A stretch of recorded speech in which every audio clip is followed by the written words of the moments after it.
This is called Wheeling.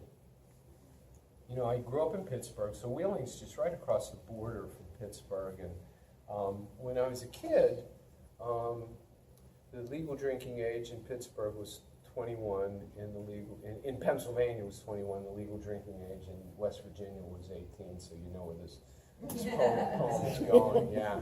You'd think those governors would get together in the border states and figure it out, you know, but we know governors often don't have brains. Okay. Yeah.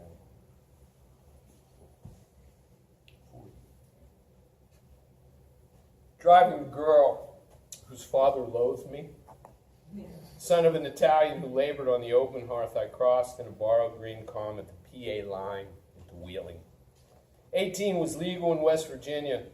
Marlboros and 3-2 beer at the hilltop on a street with whorehouses in a Jesuit college. She was 16, a minor, the true minor secreted in black sulphurous pockets whispering beneath the tavern floor we sat upon. The jukebox was loud and country. It was easy to ignore the charge being laced under us. My girl was drunk and singing along Loretta Lynn, Tammy Wynette, though she didn't know the words, the way folks mouth like speaking in tongues when the spirit lays hold of them. A smudge on her cheek, second-hand coat, her blonde hair shone white, and that light aged into a coal miner's wife, or steel workers like my mother. When the 4 to 12 shift from Wheeling, Pittsburgh dragged in, I smelled asbestos and baked ore, the vaporous green sizzle of my father's work fatigues. I wanted to tell her all about her father. I'd rip him to pieces, that bastard. My dad was a brave man. He climbed boom cranes with nothing but a span of leather, fastening him above the smokestacks, streaming 12 stories of fire into the firmament. But I had no vocabulary to render his mythic toil. I knew more about her dad, his suits and office in downtown Pittsburgh, his perfect diction and college education. We hung around till last call and kissed against the fender until the lot emptied and the hilltop's neon shingle sputtered out. The comet wouldn't start.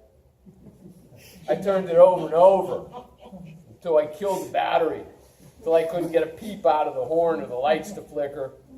The mighty Ohio beat by, whelped in Pittsburgh. It loops north in defiance of gravity, abruptly slices west, southering into the fang of northern West Virginia that impales the border of Ohio and Pennsylvania like the long, jagged neck of a busted bottle. That's where we stood clinging to each other, stranded along the omniscient river, where I still like to think of us before those miners, like escaped purgatorians, burst black and smoldering through the bottom of our lives. And she started to cry, anticipating her father's patrician wrath. I thought of who I could call, knowing there was only one man on earth who would rise out of his exhausted sleep at the sound of my voice like Lazarus and come running. And my dad didn't say a word to me that night. I mean, he wasn't, not like he was like really mad. It wasn't like that. He just didn't embarrass me. He mentioned a couple things the next day. and so I'll end with this poem called The Foot Locker.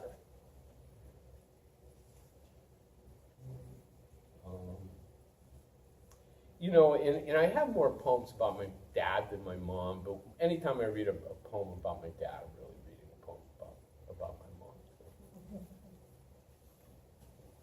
It's called The Foot Locker. I'll end with this.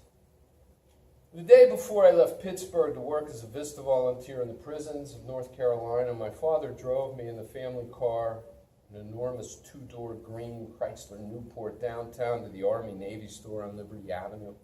He was set on buying me a Foot Locker, something I never dreamt of possessing, to pack everything I'd be taking.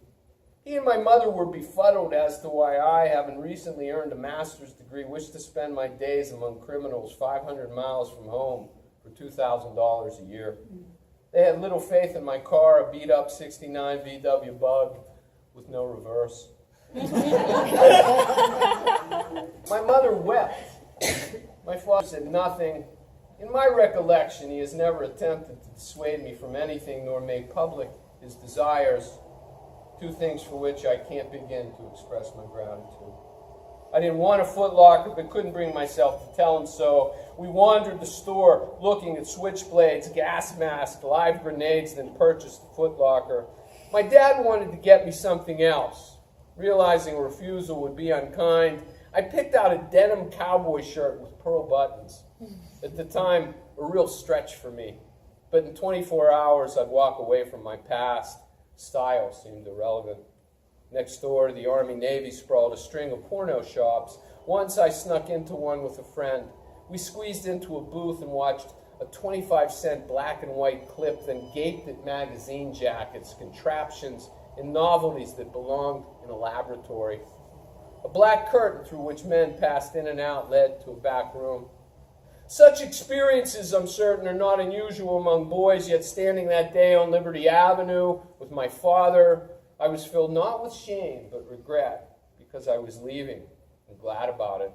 I didn't require absolution, but I longed to tell him about slipping into that dive. For all I know, and I realize now how little I know about the inside of my father, he too had been in one of those places before, but it was painful thinking about having something like this in common with my dad, and I valued above all else, and I think he did too, though we never spoke of such things.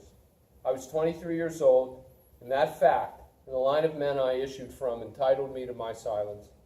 My father and I climbed back into the Chrysler and drove home to my mother, and the last supper we would eat together ever on that still green side of my life. The next morning I picked up I-79 and headed south.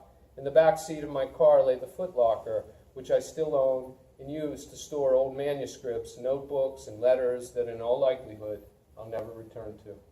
Thanks so much.